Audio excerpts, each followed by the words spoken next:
The following is a Hoop Ball presentation.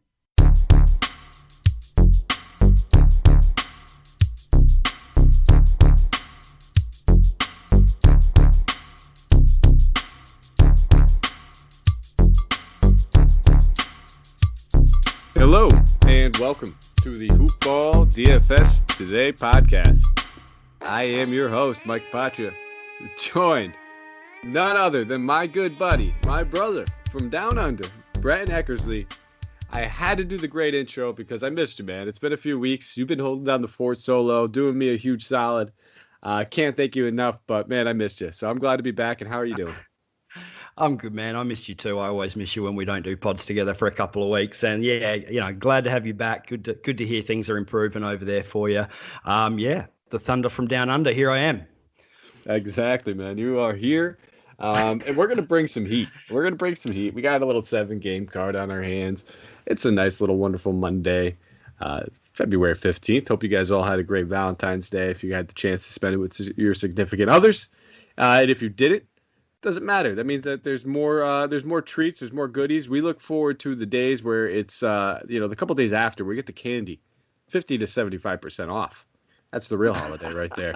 That's the one I look forward to. That's what you take out of Valentine's Day. That's how I recoup it. That's how I recoup my money. That's the way I look at it. I'm like, okay, I'm spending X amount of dollars, but I'll make it up for it in discounts on candy and novelty stuffed bears and stuff like that later on.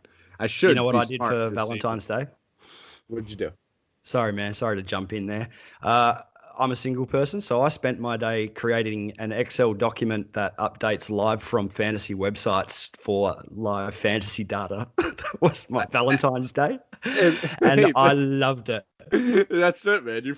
That's all that matters. You had your love. That was your love. You had your fantasy. You had your Excel sheet. You're saying you're a single guy, but it sounds like you guys were you and your Excel sheet were pretty intimate that day, but nonetheless, I'm glad you enjoyed yourself. I want to take a peek at that if you don't mind. That sounds pretty interesting. Yeah, sure. We're gonna have to talk about that at some point. We got 7 games to talk about before we talk about the Excel sheet, before we talk about everybody else's Valentine's Day, and before we talk about the 7-game card. Let me just talk about our presenting sponsors, MyBookie. Head over to mybookie.ag. If you haven't already, check them out. They are the premium sports betting site, the only site I use. If you head over there, use that promo code HoopBall. That's HOOPBALL. You will get a 50% deposit match on up to $1,000. You put in $1,000 in there, you get $500 for free to play with. Yes, the NFL is over. You might have placed your bet on the Chiefs, but that's okay. If you didn't do it on MyBookie, you can use that initial promo code deposit. You get free money. You can head over to the NBA. We got college hoops. You can put some nice bets on there. And listen, maybe you're like me. You just want to do parlays. You just want to take those long shots. Go for the big win. You could do that there, or you can cap off your night in their casino lounge and play some little table games, everything that they have at your fully fledged casino. But you don't need to leave your door. It is right here on your computer, and you could play at MyBookie. Don't forget, use that promo code HoopBall when your initial sign up. And then, guys, I have to talk about Manscaped. I could have said the promo codes. I could have said everything else. I could have been preaching it. But there was no better day than the day that just passed. It was Valentine's Day. Men's grooming was at a full-time high. And if you guys weren't using Manscaped, and if you weren't using that promo code HoopBall20, HOOPBALL20, you missed out, but it's not too late. Plenty of days coming up, plenty of holidays. Jump on it, guys. The code lasts. It is still there. You get 20% off plus free shipping on your entire purchase. And let me tell you, the perfect package kit is the perfect gift for yourself. Lawnmower 3.0, you have the conditioner, you have the bath and body wash, you have the boxers, you have the travel kit. You have a little bit of everything to put a nice little smile on your face. Or it could be a nice gift for someone else, guys. So check that out. And then, Brenton, we got a slate to get to. Chicago Bulls traveling to Indiana, take on the Pacers. For the Bulls, Wendell Carter Jr. is coming in as questionable. Has missed a few weeks. We know that he's probably going to be eased back in, even when he does return. So temper expectations, but something to keep an eye on. And then we have Devin Dodson, Chandler Hutchinson, Lauri Markkanen, Otto Porter, all ruled out. For the Pacers, Brian Bowen, Karis LeVert, Cassius Stanley, TJ Warren, all ruled out, while Doug McDermott is questionable. There is a game total and a spread for this one. We have 229.5. Pacers favored by 6. I'll pass it over to you, Brenton. Break down these Bulls for us. Yeah, so look, to be honest, in this first one, I don't have a great deal of interest in the Bulls. Zach LaVine coming in at 9,200. Like, I don't mind that with Markkanen out. That means usage goes elsewhere. So 9,200, I probably wouldn't be looking at Zach LaVine too much against the Pacers at that salary, but the kid's just been balling. I think 9,200 is an okay price for Zach LaVine. I just think we've got better options coming up in guard positions later on. It may be just a pivot spot away from some of those bigger named type of guards later. Kobe White, not at the moment. He's pure GPP only. And then in the wings, you basically just got a bit of a blender going on there with Denzel Valentine, Garrett Temple, Patrick Williams. There's a lot going on in that small forward spot and the shooting guard spot for the Bulls. I'm not too keen on any of those guys. 5,100 for Patrick Williams. That's probably just right on value, even on a good night for him. While I do like him, he's not the best fantasy option. So outside of Zach LaVine, maybe a couple of shots at Satoransky. Excuse me, just about to cough. I'd trust Thomas at not 4,600. More than the other two in Denzel and Temple. What about you? Right there. A little bit of Levine, sure. And then the only other guy I'm looking at is Satoransky. Somebody that, he has some upside. If anything happens, Kobe White's playing terrible. Him or Levine getting in foul trouble, whatever it may be. He's going to be the next guard up at both positions, and he's still looking at a nice, comfortable floor of around like 22 to 23 minutes. We've seen that jump in certain games in the right game scripts, too. So I'm right there with you. We'll slide over to the Pacers side of the ball. Things are probably a little bit more interesting on this side. We know that we like to target the Bulls pretty much in every single position. Wendell Carter Jr. gives them a little bit more depth up front, gives them a little bit more of a paint presence. It doesn't scare me away from Sabonis or Miles Turner, though. So if you want to look at either one of these guys, I am perfectly okay and comfortable doing it. If I prefer one of them, I'm probably going to go with Miles Turner just based on the price at $6K. I love both guys. I think, you're probably looking at a higher ceiling and a higher floor when you look at Sabonis and you're paying that price tag. But there's also some other guys on this slate that we're going to spend up on. So if you have the money available, I'm perfectly good with Sabonis. If you don't, I think Miles Turner, perfectly comfortable with him as well. Wouldn't mind looking at Brogdon in this one, but honestly, with McDermott questionable, the main guy I'm going to be looking at outside of those two front court guys would be Jeremy Lamb. Coming off the bench to McDermott in that last one, he'd probably be inserted back in that starting lineup. But the thing is that the minutes would be secured. We saw that Lamb played, a couple games in the high 30s when he first came back. He struggled a little bit as of late. But if McDermott were to sit, he'd probably be looking at, comfortable high 20s, 28 to 32 minutes in this one. And even if he does play, coming off the bench at 4,800, he'll have that bench usage. We know that Chicago plays little to no defense, and I do not mind taking a stab. Kind of falls in that Satoransky bunch for me. We're very similar price tags. Have pretty solid floors. I like the roll. I like the matchup, and there's a little bit of a leeway that can give them a bump at the end of the day. But who are you looking at in the Pacers? Oh, it's pretty much straight down the line, same as you. Miles Turner was the one that jumped off the page at me for 6,000 salary as well. He has upside nights. He also has fairly flat, kind of 30 fantasy point nights, but 6K is a great price for Turner against the Bulls front court.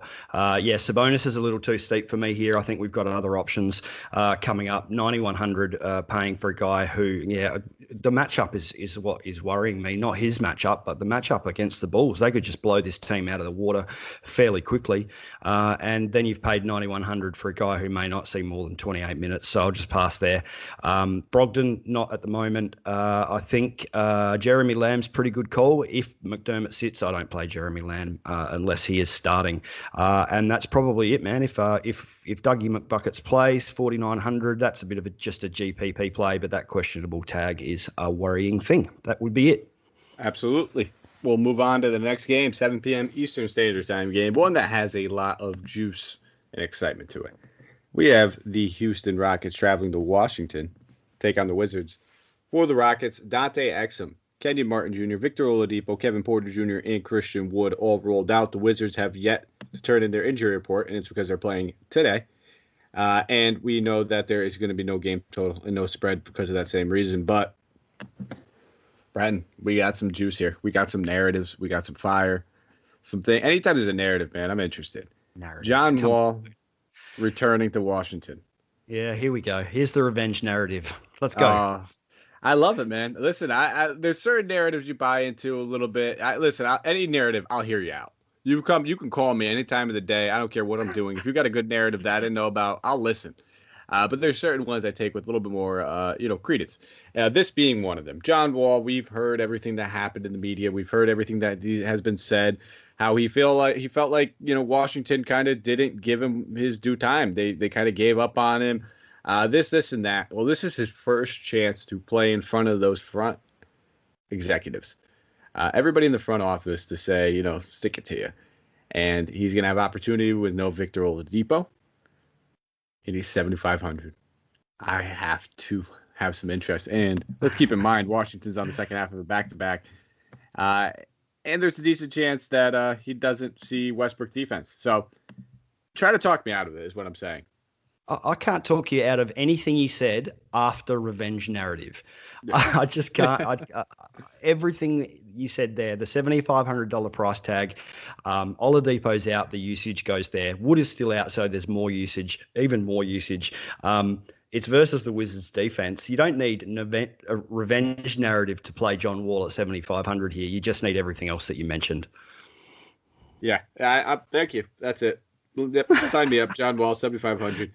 I'll probably be over. I don't know if I could be overweight. He's going to be chalky. Let's be real. It's not like we're the only people here that know about this revenge narrative and everything else going along with it. But I'll be right there with the field, I'm sure. And outside of that, DeMarcus Cousins starting to come back down in price tag at 6,200. I definitely have some interest at 6,200 in this matchup. Given the fact that it is a revenge narrative for John Wall, Boogie's going to get up for his boy as well. He knows that the hatred that is there for Washington. I mean, John Wall sat there with those front executive offices lobbying to try to get Boogie for years, and they basically told him no. So I definitely have interest in both these guys. If you wanted to sit there and look at Eric Gordon at 6,400, he's going to be a great play with Nola Oladipo as well. But push comes to shove, it's going to be John Wall, it's going to be Cousins for me, and that's probably about it. So sorry, now we've got other dudes on the team playing the revenge narrative for John Wall. It's all with cool, them. man. Listen, we're talking about two dudes, Cousins and John Wall. The only thing that these two guys have wanted since they came into the NBA was to play with each other. They're both played at Kentucky. Both had excellent years there at Kentucky. There's no secret that these two dudes have been best friends for a very, very long time. And he did lobby to try to get Cousins over there in Washington for a very long time, especially when a lot of teams were giving up on him. When he was getting repeatedly hurt and, new deals and trade offers, all this. So I'm not saying he's going to necessarily go out there and steal John Wall's revenge narrative. But John Wall's a point guard, and he is a pass-first point guard. So if he's playing well, I believe that Cousins on the receiving end of that will definitely see a benefit. It's Washington. We saw them start Mo Wagner. I don't know who they can really play that's going to stick with Cousins. We're getting a decrease in salary. A guy that was 7,500 at one point back down to 62, mostly because of the minutes. I would expect him to play about 25 to 28 minutes in this one, and at that price tag, I have some interest. So those are the real reasons. But yeah, I'm going to sit there and fluff the narrative a little bit. So yeah, again, everything you said after narrative made absolute sense. Yeah. So I'm just stirring you, man. I'm just giving you some stick. All right, I forgot to tune it too that he dropped 50 on them earlier in the year as well. That helps DK too. Points. Yeah.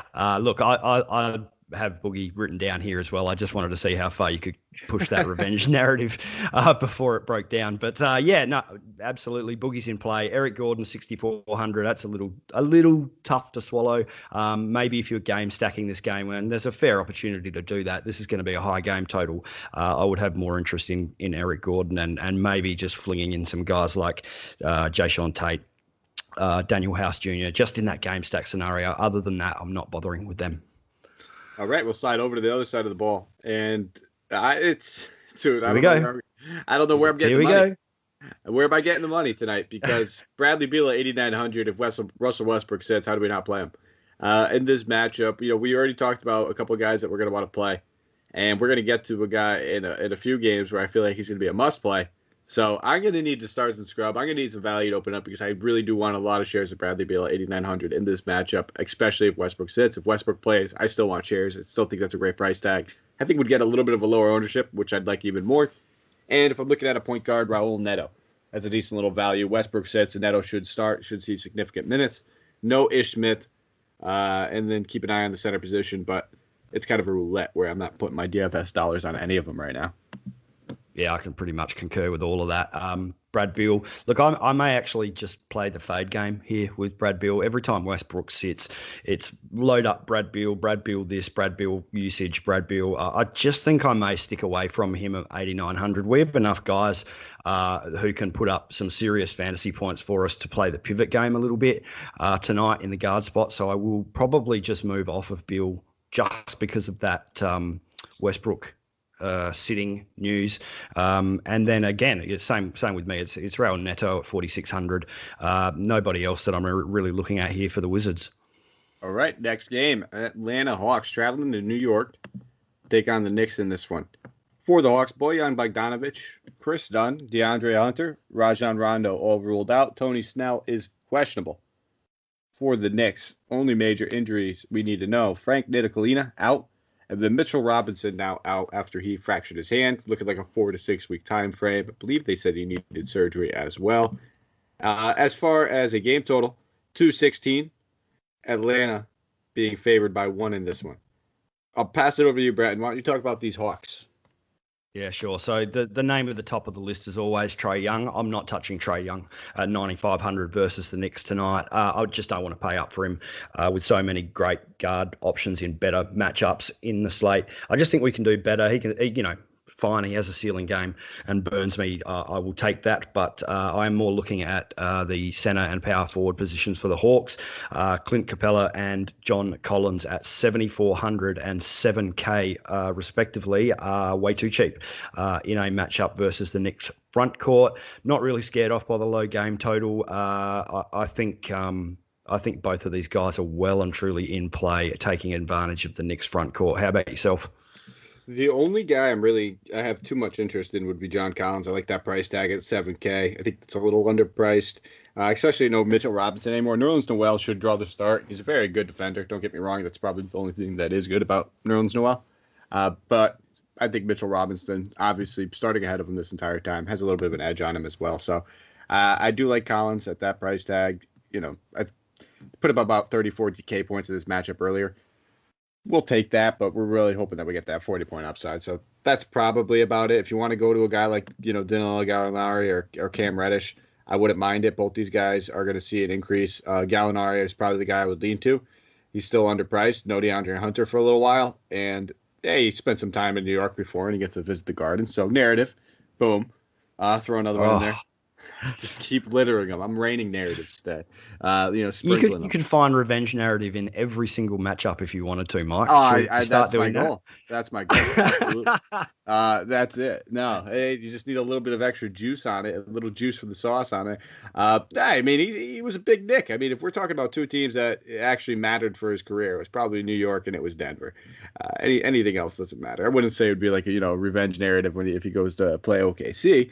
Until that happens, and we'll talk about it then. But but seriously, 4,900 for a guy that's very scoring, reliant, dependent. We know that he got his minutes limit increased to 30 last couple days, and it might even tip a little bit higher. But definitely a safer floor than I think with Reddish. Reddish, a lot of people might look at and see that 6 of 10 last game. That's great. He shot 60%. The guy has been absolute dog water all season long, especially from the field. So I'm not going to sit here and act like that's realistic when he's been shooting 37% from the field. Give me the guy that is 7 feet tall and has actually hit shots in the NBA before. Absolutely. It's outside of the bigger guys that we mentioned before. Oh, man. Come on, Brenton. Danilo Gallinari for me as well, 4,900. I don't usually stumble over him. 4,900, that's a fine price. And as you said, up to 30 minutes in the last one, shouldn't really see any reason for that to decrease. So, yeah, Capella, Collins, Gallo, that's it. Anybody we could run it back with on the Knicks side of the ball? Yeah, I think so. Maybe stay away from the guards as per usual. The rotations are just a disastrous whitewater mess. I don't know what's going on there. And it was hard enough with Peyton and quickly. Now we got to worry about Derrick Rose as well. So I will just move away from point guards on the Knicks until something shakes out there. And that's a pity because we would normally target someone against Trae Young. I'm just not sure who it's going to be. Maybe it's a pivot situation. Maybe you build your lineups with the aim to keep maybe 5. What is Derrick Rose? 5'1", around that salary left and pivot the 3 New York guards against Trae Young. That's a potential play. Outside of that, Nerlens Noel is probably all I'm going to mess with at 4,400. That's a $500 price bump, but yeah, as long as he's starting at 4,400 for a starting center, that's pretty good. Yeah, so I mean, I do have some interest on some of these Knicks. Nerlens as well, I think, is the obvious one. I think that he's a great play. He didn't play fantastic, but the thing that we saw was the 32 minutes. That is all we need to see to have interest in Nerlens Noel. I mean, I think you tweeted it out, Brenton, and you had every right to. Every single absolute right to be scared of Taj Gibson. Absolutely. Tom Thibodeau's his coach. But it looks like no matter what, Tibbs is going to still continue to play Nerlens as a starting center. Taj is strictly going to play as the backup, is the way that it's looking right now. So with that being said, yeah, we hope. You're absolutely right. And that's the scary part, is that is what we hope. But 4,400, a guy that if he's going to keep playing 32 minutes, I have some interest in him. Definitely, especially in this matchup. This is a great matchup for him. So I'll play some of him. And then I'd be remiss if I didn't talk about my man RJ Barrett. I think he's a little underpriced in this one. He's finally starting to see that dip back down. So I definitely have some interest in RJ Barrett at 5,600. Only small forward eligible, but he played extremely well in this last one. Keep in mind, this was a close game. Randall and Barrett both played more than 40 minutes. That's the thing. If this game stays close, we know that the Hawks don't play a fantastic defense. They play at a little bit of a quicker pace and uptick in pace compared to the Knicks. And 5,600, this guy's not going to draw a ton of ownership either. So I do think that RJ Barrett will be one of my favorite mid-tier price tag guys at 5,600, looking for a nice little bounce back game. And then Randall at 87. If you're not spending up on Sabonis and you still wanted to spend up on forward, he's probably the next best guy. Outside of him, you're really starting to jump down to the guys in like that 6, maybe low 7. Maybe John Collins is probably the next acceptable guy for me after Randall. So if you have the money and you want to spend it, it's a fantastic matchup. But I can see myself more or less going with guys like Noel and Barrett before I end up with him. Yeah, I'd probably just pass straight over Julius Randle, and it's only a price tag thing. I would rather go straight down to John Collins at $7K and save that salary and use it elsewhere. As far as RJ Barrett, man, I can't fault you for playing him. I just don't play the dude. I just struggle to get him right. So 5,600 seems like a perfectly okay price tag. And if I put him in my lineups, I'll let you know so that you can drag him out again, because that's what will happen. Yeah, and listen, a lot of it's going to be GPP only for Barrett. My thinking is you check the box scores, you're going to get scared off. A lot of these games have gotten out of hand. Or they've been just kind of, figuring things out as they're getting new bodies in there, including Derrick Rose. RJ Barrett is still going to be the future of this team. There's no doubt about that. His role is going to be safe. His minutes should be there. Don't pay too much attention to the last, I would say, 2 games where they played Washington, they played Houston, in 22 and 26 minutes. Dude, if he's hitting his shots, he's going to be playing 30 plus, and he's a good look. So GPPs only for Barrett. Next game. Philadelphia 76ers, traveling to Utah, take on the Jazz. So this is going to be an exciting one I think a lot of people are looking forward to. 228.5 game total. Jazz favored by 6.5. So that will kind of lead us into the injury report. 6.5 favorite for the Jazz. I get how hot they are, but it seems like it's a little bit high of a spread for me. And that leads us to Joel Embiid being questionable with back tightness. Shake Milton is out. I don't think it's Shake Milton that's making the line like that. So I'm kind of worried about Embiid in this one. Sometimes I don't like to put too much emphasis on what Vegas thinks, but 6.5 kind of has me leaning towards Joel Embiid sitting. But I'll pass it over to you. Why don't you talk about what we're looking at, I guess, if Embiid does play, and if he sits, who would we take a look at? Yeah, so Embiid at 10.5, questionable tag. It's always a worry to pay that much for someone who's questionable, unless it's LeBron or AD, because they're always questionable. I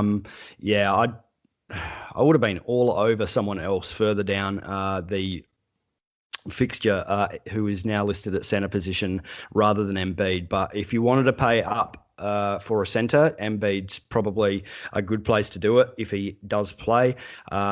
If he sits, I don't know. Dwight Howard does nothing for me. He can go off with his 24 to 28 fantasy points. I'd just still consider him pretty risky. And the other guy, I guess, to chat about is Ben Simmons. In terms of the higher price guys, 8,400 is pretty tough. But Mike Conley is out. We saw today already. So look, if he's going to be facing up against Donovan Mitchell or Joe Ingles, someone like that, I would be much happier, or I am much happier paying 8,400 for Ben Simmons, capable of 50+ DraftKings points any given night. Yeah, it may be just a lineup build thing. If you think, if you fall at 8,400 for Simmons in either of his spots, then he's a fine play, and that's probably about it. Mike, are you muted, Mike? You got me. Yeah, so I think he draws your boy Joe Ingles defensively. I think that's probably the route that they're going to end up taking. Regardless, I don't think that they would try to throw Conley on him necessarily, even if he does play. But we're not expecting him to play anyway. I would be. I gotta mention it. This is revenge narrative. Oh my God. Tony Bradley, being sets going against. What are we doing? I'm joking. What is happening here, man? No. We're not playing Tony Bradley. Watching double though. No. Dwight Howard though, I will have some interest. If we see Joel Embiid sit, we should be probably seeing about 20 to 28 minutes on Dwight Howard in this matchup. They're going to need his size going against Rudy Gobert. So at 3,600, he's the guy I would have interest in. Outside of him, I don't like a lot of these price tags. You touched on Simmons. He's definitely playable with no Embiid. He'll see the increase in usage. He'll probably have a little bit more rebounding upside. Same thing with Tobias Harris. But Harris doesn't give me that ceiling. I haven't really seen too many of those ceiling games that I have a ton of interest in for my GPPs. And cash feels like he's priced appropriately. And on this kind of slate, we should have better options. So that's it. Probably just be a little bit of Dwight Howard for me. Fair enough, man. All right. How about on this Utah side? I mean, can we run it back? Can we look at anybody to kind of capitalize? Are we playing Rudy Gobert if there's no Joel Embiid? Yes. That's it. We'll leave it there. That's the analysis. Is yes, and we're moving on. No. Honestly, I mean, I'm cool with that. If that's where you want to keep the analysis, because that's kind of where I was at with this team. If we see that Joel Embiid sits, I think you could fire up Rudy Gobert. Feel pretty comfortable with him at 7,200. Donovan Mitchell's been extremely high at 8K. I don't fault you if you want to play him. The dude's just been a walking bucket. He gets up for these types of matchups. But that being said, I talked about several guards and several other guys. Like I'm probably just paying up to 900 for Beal. That's probably just the way it's going to go for me. So I don't think I'm going to end up on Mitchell. So that's why, at the end of the day, I just think Rudy Gobert is the only guy I'm worth talking about. But maybe you have somebody else I'm just kind of fast forwarding over. No, that's cool. Yeah, Donovan at 8K. I mean, you look at that price tag and think Donovan Mitchell could go off any night, and it seems cheap. But yeah, just against the Philly defense and potentially seeing a fair bit of Ben Simmons. No, I'll just pass on that. I'd say I would rather pay up for Simmons on the other side of the ball with Mitchell defense, to be honest. Yep, Rudy Gobert, absolute must play if Joel Embiid sits. I don't think I will play too much of him at 7,200 if Joel is in, however. The only other guy that I've got listed here, Mike, is Joe Ingles. And funnily enough, I only found out yesterday. I don't know how I've avoided this all my life, but this guy's an Adelaide boy. I even knew that. Oh, man, I had no idea. I obviously knew he was Australian, did not know that he played out of or was born in Adelaide. I was on his Wikipedia page looking for his height, I think, and it came up Happy Valley. I'm like, that's a suburb in Adelaide. Surely not. Yes, it is. So, yeah, I don't think he ever played basketball here for our 36ers team. But, yeah, there you go. He's an Adelaide boy. I think he and Sia Furler might be the only two things of note that have ever come out of Adelaide. Anyway. Hey, well, and me. It's better than mine in Santino in my hometown. I don't think we have a single pro athlete that I can remember that came out of our actual. I mean, we're right on the cusp of New Haven, Connecticut. So, yeah, New Haven has. Not we're technically East Haven. We do not. We have nothing. we are very unathletic. But all right, we'll slide on to the next game then. I was just sorry. And before you go, Joe Ingles, 5,700. That's an okay play. Now we can move on. Oh no! Listen, hey, that's got to be your new guy. Listen, you guys have a little bit of a what's the word I'm looking for here? I can't think of it, but we'll continue before I just keep brain farting over here. Connection. There it is. I got it. There it is. I got it out. Cleveland Cavs travel to Golden State, take out the Warriors in this one. As far as a game total, we do have one in this game. We have 224.5. Golden State favored by 8 points. That is with the Warriors playing pretty well as of late. For the Warriors, though, Marquise Chris, Kevin Looney, Nico Mannion, Jordan Poole, Klay Thompson, James Wiseman, all rolled out. Draymond Green is probable. We saw him kind of injure his knee in the last one, but we also saw beat reporters mention how this has happened to him several times in college and throughout his career, that his knee just kind of locks, pops, and then drops. But he's good. It doesn't end up bothering him. It just gets a little sore, and he's good to go to the next game. For the Cavs, though, no injury report. We know this team played today. We saw that Andre Drummond missed that game. Jared Allen drew the start in his one. He was rested. So I think we can anticipate him being ready to go in this matchup versus Golden State. But I'll pass it over to you, Brenton. Let's talk about these Cavs. Yeah, for sure. And just everybody note that Mike got lock, pop, and drop into that intro for the game, which is pretty impressive. You would think I wrote that down too. You did. I knew you were going off the top of your head. That was pretty good, man. Pretty good. It was certainly better than what was it, Harry Styles? Come on, Santino. 6,800. I'm spitting my drink. I'm laughing right now. 6,800 for Colin Sexton. No, I will pass there, but a few shares of Darius Garland at 5,500. That's it's not a must-have kind of play or anything, but 5,500 for a starting guard against the Warriors, I don't mind that too much. But I will be looking at probably Jarrett Allen and maybe a little bit of Dylan Windler and not much else. Really, Jarrett Allen, 6,700. That's just going to be chalk. There's going to be chalk everywhere. Chalk all over the sidewalk. But yeah, with Drummond already ruled out, you have to take some notice of a starting center with the points per minute production of Jarrett Allen. That's for sure. Yeah, well, I don't know if Drummond's ruled. He was ruled out of today's game. He was ruled out of today's game. He was rested. Okay, my bad. No, that's okay. No, that's okay, man. We don't have the injury report. I mean, we'll know early enough if he's going to sit again. But they listed it as rest, so I anticipate that he'll probably play. It's back to back. And Drummond's price I don't have that in front of me. 7,600. Yeah, okay. Keep getting tempted. It is tempting. He's going to be way too big for Draymond, but Draymond just defends the basket so well in other ways. He doesn't need to be 7 foot. I think I might, if Drummond is in, I'm passing on both of those guys. If Drummond is out, I will play Jarrett Allen. But yeah, it would be definitely just curb your enthusiasm with Draymond on the other side of the ball, I guess. And the other, I don't play Taurean Prince. Dylan Windler, 3,900. That is just a bottom of the barrel type of dart play. Did see 23 minutes in his last game, and the Cavs do have a lot of sore bodies at the moment, so he could get there again. Yep. I don't mind looking at Drummond, but GPPs only, building multiple lineups. Like, listen, it's plain and simple with him. We know the upside. We've seen the floor plenty of times enough, and we've been burned on it.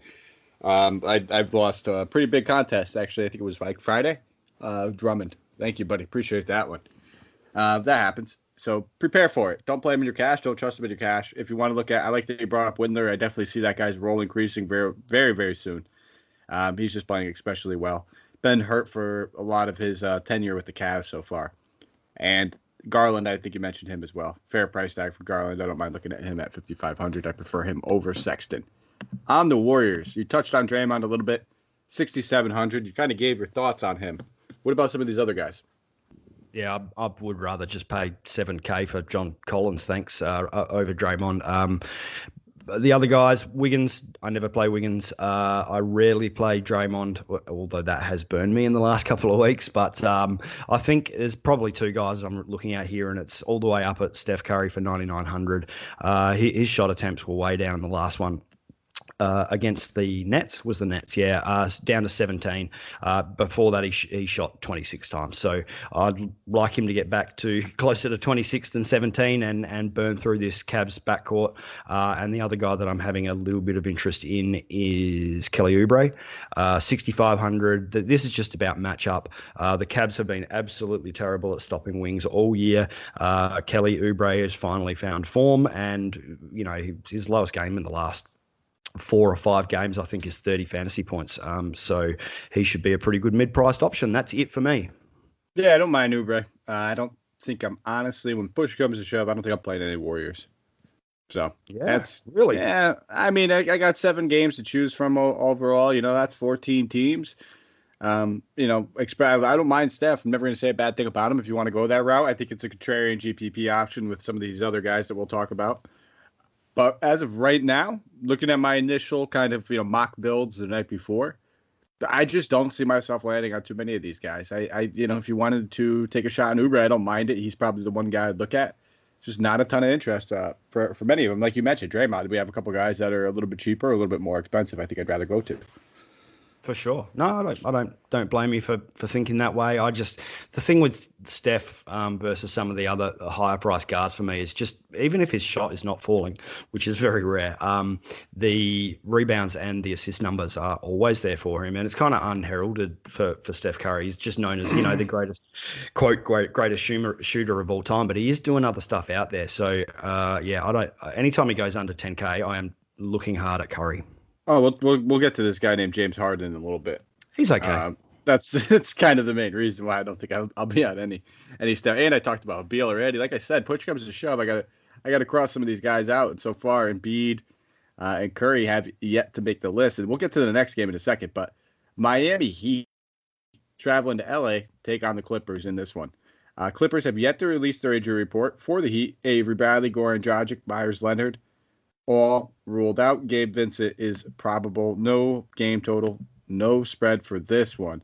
This is going to be a very, very interesting game because we know one thing or two things. Kawhi Leonard, he's going to be missing the next couple of games. He's dealing with a lower leg bruise. They said that you do not have a timetable. They do not know what to expect from this. They're kind of playing it by ear. And, Paul George is dealing with his toe edema, which is, loss of blood to his big toe, which has been causing him some issues. He's missed the past few games, almost all, I think actually the past week and a half at this point. And I would be surprised if he plays. So the Clippers are definitely going to be shorthanded. And while Miami looks like they're pretty much gearing up to be almost full work outside of Goran Dragic. So, Brenton, I'll pass it over to you. Weird game to kind of dissect at this point in time, but who are you looking at on Miami?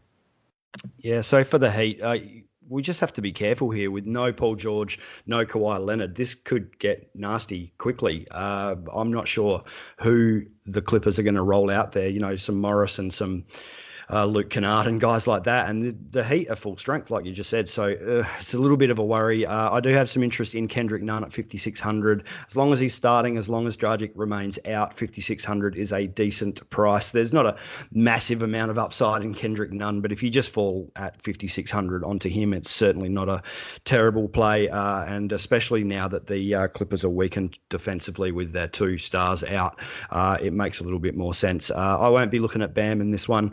8,300. The ceiling's just not been there for him this season. Jimmy Butler at 82. Sure, I love Jimmy Butler, and I love playing Jimmy Butler. Basically, since he stepped on the floor, this salary, 8,200, that's the floor. The ceiling is 55. So it's just the potential blowout that may happen here. If the Clippers can keep it close, Butler at 8,200 is smash territory. What about you? I'm with you. Butler would be, if you're playing this and your game scripting as though the Clippers are going to keep it close, and I don't think it's far fetched to play that that game script. I probably will do it, and probably about 50 to, if not more, 60% of my lineups. I know I'm going to want some of this value on the other side. I'm going to want to run it back for some pieces and hope it stays close. So I'm going to have some Butler. I don't mind looking at Tyler Hero, Kendrick Nunn, either. Both these guys, 5,800, 5,600. I'd probably lean more Hero. Just my preference in this matchup. I also think, this is a guy that has been getting tossed in and out of the lineup due to health and safety protocols left and right. They got to get a rhythm going with him eventually. He is the more firm person in this rotation. So don't mind Hero, don't mind Nunn, and I love Butler. We'll slide over to the other side, though. No George, no Leonard. There's got to be a lot of guys that we have some interest in, a lot of value to pop up. Again, Marcus Morris Sr., Nicholas Batum, both these guys, 5,200, 5,100. We have to love both of them. They're both going to step up. They both should see 30-plus minutes, especially if the game stays close. And the thing that is, there's going to be usage everywhere. Between these two guys, between Lou Williams, between Reggie Jackson, a little bit will trickle down the Kennard and those guys. A lot of these guys are going to get just a big bump in value, and we're kind of seeing it in their price tags. But I don't mind looking at any of these. Even if you want to take a stab at Lou Williams at 6,400, if you're playing Lou Williams, you need to run it back with somebody in Miami, in my opinion. I can see playing Morris or Batum as the standoff, one alone kind of guy. And then I wouldn't even mind taking like a tournament GPP shot on a guy like Terrence Mann at 3,800. Should see 30-plus minutes like he did. Get in that Chicago game, and he's only 3,800. Yeah, it pretty much exactly what I was going to say. So yeah, Lou Williams, 64, should start, I think. And that's a good price for a starter if they can keep this close and he stays up around 30 to 32 minutes. Terrence Mann is an interesting one, 3,800. Is that what you said, Mike? Sorry. Yes, sir. Yeah, so that's a pretty damn good price for a starting guard as well. So I don't mind looking at either of those guys. I struggle with Nick Batum and Morris. Never seem to get those guys right either. And I just feel like boring plays to me. But it absolutely makes sense with no George, no Leonard, to play at least a couple of these ancillary guys who are now going to be forced into bigger minutes. Yeah, I think I prefer Batum just because we know that Batum's just kind of handling the ball a little bit more. And despite having several point guards, Reggie Jackson, Patrick Beverley, Terrence Mann, we've seen Paul George and Klein and Kawhi Leonard play the pseudo point guard, bring the ball up. They may dump it off to the point guard to set up the play, but they're usually the guys that are kind of bringing up the court. So I would expect Batum to have a lot of that ball handling responsibility. But we have one game left, and before we jump into it, if you guys have a quick second, you can give us a thumbs up, subscribe, rate and review, all that good stuff. Hit the notification bell. Why not? Why not get the notification to your phone saying, hey, these guys just dropped a new podcast. We love to see the 5-star reviews, the things you guys have to say. We take all the constructive criticism. We take it to heart. We love to see the positive feedback. It makes us feel good. It makes us feel like we're doing a good job for you guys. We put in a lot of time. We put in a lot of effort. It is, Valentine's Day as we record this over here in the States. And I'm sure there's a significant other in the other room that wants to strangle me. But we do it because we love to do it. And she knows it's my passion. And we do it for you guys. So thank you guys for everything that you do. And thank you for the comments. Thank you for the positive feedback. Keep it coming. We love to see it. And if there's something we could do better, let us know. We're going to try to do it. We want to be the best. We want to bring you guys the best product. And that's our goal. So that is it. That's the soapbox. We'll keep it moving to the last game. Brooklyn Nets traveling to Sacramento to take on the Kings. This is the game for the injury report. The Nets, Nick Claxton, Spencer Dinwiddie, Kevin Durant, Reggie Perry, Imad Shumpert all rolled out while DeAndre Jordan is probable. Kings do not have their injury report up. They are playing today. No game total, no spread. It's simple. You play Kyrie, you play James Harden, you play one of these two guys. You could even play both of them, and you just keep it moving. You got to have one of these two guys in your lineup. There's no if, there's no ands, there's no buts. It's that simple for me. And then outside of that, I don't mind taking stabs on guys like Timothy Luwawu-Cabarrot. Pretty similar, role when we've seen it several times. When Durant sits, he's usually looking around 24, 25 minutes. He's about 3,600. Don't mind taking stabs at him. And then I wouldn't even mind looking at Joe Harris. I always talk about shooting guards versus the Kings. So that I like a lot of Nets, man. It's that simple. How could you not? Up against the Sacramento Kings, it's tough to not look at every single player in every position and think, well, that could be value. That could be value too. James Harden, 10-7.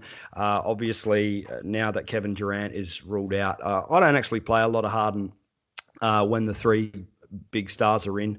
But when one of them goes out, you can absolutely look at Harden. And against this atrocious Kings defense, he becomes even more enticing. Kyrie Irving is the play if you want to save that $1,700 down at $9K. Either of them are going to have a big night. I like Jeff Green. I do play Jeff Green 5,100. KD being out should mean nothing but more minutes for Jeff Green, more court time. Joe Harris, absolutely 5,400, as you said it, and I am learning over the last year or so. Shooting guards versus the Kings, go hard. And Bruce Brown, probably has to be in the conversation after he started at center. Bruce Brown started at center for the Nets. Cool. 4,100. He gave us 28 DraftKings points in 2 of his last 3 games. All right, we will slide over to the Kings. And this one, Darren Fox, he's questionable. He played in today's game, though. He's starting in today's game. Bagley is another guy who was questionable coming into today's game that we're going to have to keep an eye on. He, in fact, was ruled out. So keep an eye on it. It is a back-to-back. It's going to be the second half. Wouldn't shock me if Fox sits or he's limited. It's a big game for him. He's going to want to play in it. If he does sit, we know where to look. We start to look at guys like Halliburton and Joseph. I never play Corey Joseph. I'd rather get hit by a bus. Kind of like that Harrison Barnes scenario for me, even though he's a great matchup, he's going to crush in this spot. I still won't play him. I just don't like doing it. I can't trust him. Burned me too many times throughout my life. But yeah, we got to have some interest in some of these Kings guys. So I like Halliburton at his price tag, 6,500. We're spending up on him. I feel a lot better about it if we see that Fox hits. But Richaun Holmes, 6K. We've seen centers just walk into the Nets house and just, take a shit right on the carpet. It happens on a night in and night out basis. So I don't mind taking a look at Richaun Holmes. I'm going to have some shares of him at 6K. If you want to take stabs at Hassan Whiteside, sure. Why not 4,300? But you can't expect the guy to shoot 7 to 7 every single game. It's really a crapshoot when you're playing Whiteside. I'd rather not do that. No, absolutely. And you nailed it all the way down the card there, I think. So what is Richaun Holmes going to do? He might just ring the doorbell. He might not. He might knock. He might just enter on his own will. He might say, "Hey, how's it going? How's your day?" He's going to come in. He's going to kick his feet up on your living room table. He's going to sit on the sofa. When you go walk into your kitchen to be a good host that you are, you're going to reach into your fridge. You're going to say, "Hey, would you like a beer?" He's going to say, "Yeah, sure. I'll take one." And then when you come back, he's going to be deucing right on your carpet. That's what's going to happen. That's what's going to happen to the Nets, in my opinion. It's been just the night in and night out base. The Nets haven't been able to defend the center position in about 3 years, let alone just shipping out Jared Allen did not help their cause in any way, shape, or form. So, yeah, basically the same thing I always say. Target shooting guards versus Kings. It's the same thing. Centers versus the Nets is another thing that you could take a look at. I thought I couldn't have heard him properly there, but I did hear you properly. And I had to clarify. Just in case you thought you misunderstood me. No, that's exactly what you heard. Amazing, Micah Patria. That was great. Where are we at here? What did we talk about? Man. I can't even remember. We're on the last game. We're on the last team. We're getting the last players. We're 46 minutes in. Man, it's it wouldn't be a show if they go off the rails. Oh, amazing. Yeah, okay. I'm just trying to see through my tears here.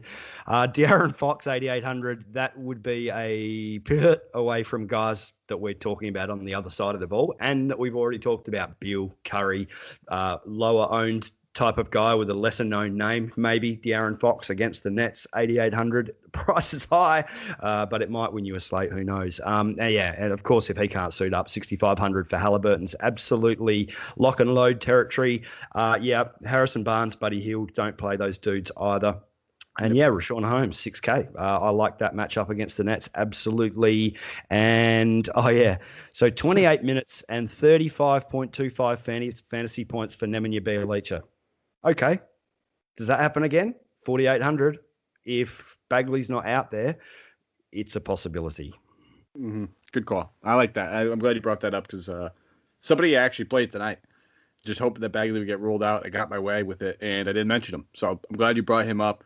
I always play Bleach anytime I see that he's not getting the spot start. We're actually seeing them start Daquan Jeffries at small forward instead of sliding Barnes down and starting Bleach. Nonetheless, Jeffries is a guy that they really only played one NBA game. Just got active. Was dealing with an ankle injury all season long. He's good. They're probably going to slow roll him. It is a back-to-back. So if we do see that Bagley's ruled out again, it wouldn't shock me that either A, Jeffrey sits being the second half of a back-to-back, or he's extremely limited and we see more Bjelica in that case. They could play Glenn Robinson, but he's been getting cooked all season long. I doubt that's something that they want to do, especially with explosive wings like Kyrie and Harden, where you'd rather just slide Barnes down if possible. But keep an eye on that starting lineup. We may not have it. It is the last game, but having that roster flexibility, we've talked about several guys that we like in this game alone, a couple guys in some of these other 10 o'clock games.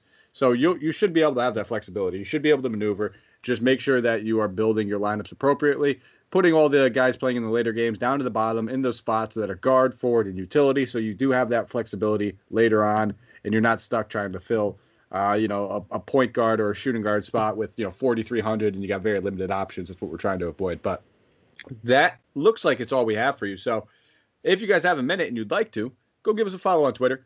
You can find me at Micah Patra, MikeApotria. If you're not on Twitter, jump on there, guys. There's so much valuable DFS content and information that you get directly from either us over here at Hoopball, beat writers, you name it. So jump on Twitter if you're not on there. And then if you want to follow Brenton, which I highly recommend, go to Twitter. Follow him at Terrain72. That's TERRAIN 72. Correct? That's the one. All right. I was waiting for maybe there was an E. It's been a while, man. So I had to double check. I had to double check. And I'll just add in there that you know why I'm on Twitter? I'm on Twitter to talk about fantasy basketball. I don't use it for anything else. I don't follow friends and stuff. I'm there to talk about DFS. Talk to me. Friends. Ask your friends. Who needs those friends? I've got my Excel document. Ask questions. That is why I am on Twitter, to talk about fantasy. And I tell you what, when you guys over in the States all go to bed halfway through my day, I get very lonely. So that is why I'm there. Let's talk some DFS. Shoot him messages, shoot him tweets, ask him questions, pick his brain. You just heard him. It's him and his Excel document, and they're there, and they need some time. Reach out to them, give them some love. No, seriously, guys. I remember when I first started on Twitter, and it's amazing to meet the people you'll meet, the avenues. And listen, if you want to even take it a step further, we say it. Join the Discord. Get that fantasy pass. Get the DFS pass. Join us in there. We have a great community of people always talking in there. But thank you guys for listening. We will be back tomorrow.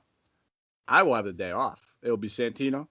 It will be Will. They'll be crushing the slate. Sorry you got to listen to Santino, guys. I apologize. But, I've been friends with him for 20 years. A long, long time ago, his mom said, hey, at some point, can you get this guy a job? I don't know if he's going to be able to function in society. I said, I'll take care of him. And that's kind of, no. They're great. Got to take my jab because I know he's going to listen to this. And it's been a while, man. I feel like I just I took 2 weeks off. I've just been writing roasts. That's what's been going on. But anything you want to, actually, you know what? Close this out, Brenton. Thanks, Mike. I knew that was coming today. After Santino's Harry Styles One Direction joke, that he deserves all the roasting he gets. You've been listening to Hoop Ball's NBA DFS Today. I got a little stuck there. My name's Brenton Eckersley. He is Mike Apotria from Connecticut and Adelaide. We are smashing daily fantasy basketball with you.